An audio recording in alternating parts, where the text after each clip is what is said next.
My name is Kay Peterson, and my journey and my adventure with dyslexia therapy began when I met Ayla Cox. I went to meet her she was giving an overview of what alphabetic phonics was and how important it was to use a structured language course for students with dyslexia. I think my most concern was, would anybody know? Would my friends find out? And so I think it was mostly for me, the fear of being found out. I don't think I was too afraid of the word as opposed to being found out and the struggle.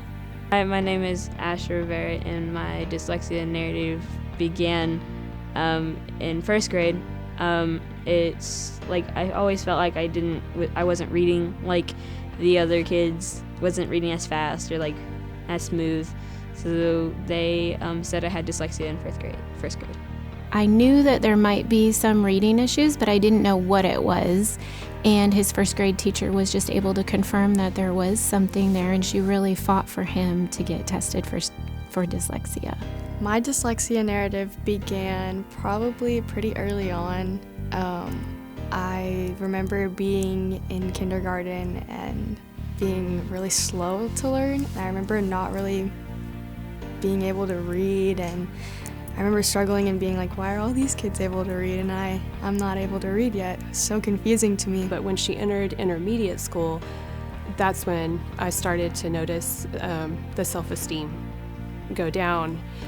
She really noticed that there was something different about herself and her peers, because she was making barely passing like star and things like that. And she would do well because we supported her and worked with her till all hours of the night, And I'm like, you don't understand what this child is capable of. And now she's coming home crying and she thinks that she's stupid. And I know she's not stupid. And she needs to know that she's not stupid. And they finally accepted everything, and I was officially a dyslexic student, and it was honestly the best day of my entire life.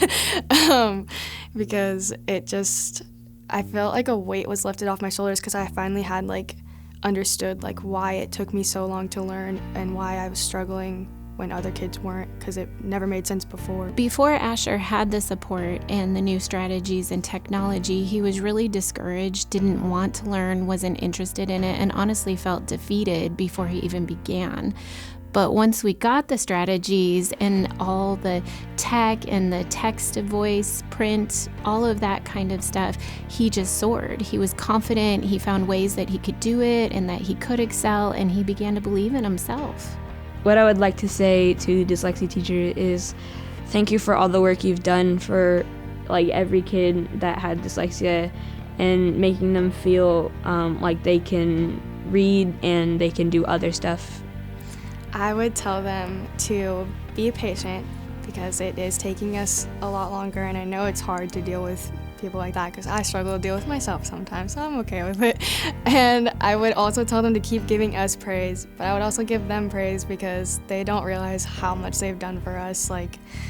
I wish I could go back to my first reading specialist and tell her how much of an impact she had on my life, because she changed my life completely, and I love her.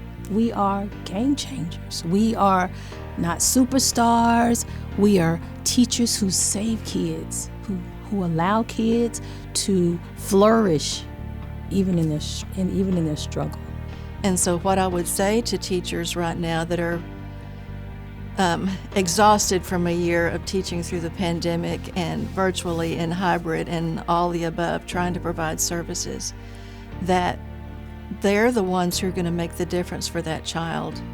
And not just that child, but the whole family, because dyslexia does not just affect the child.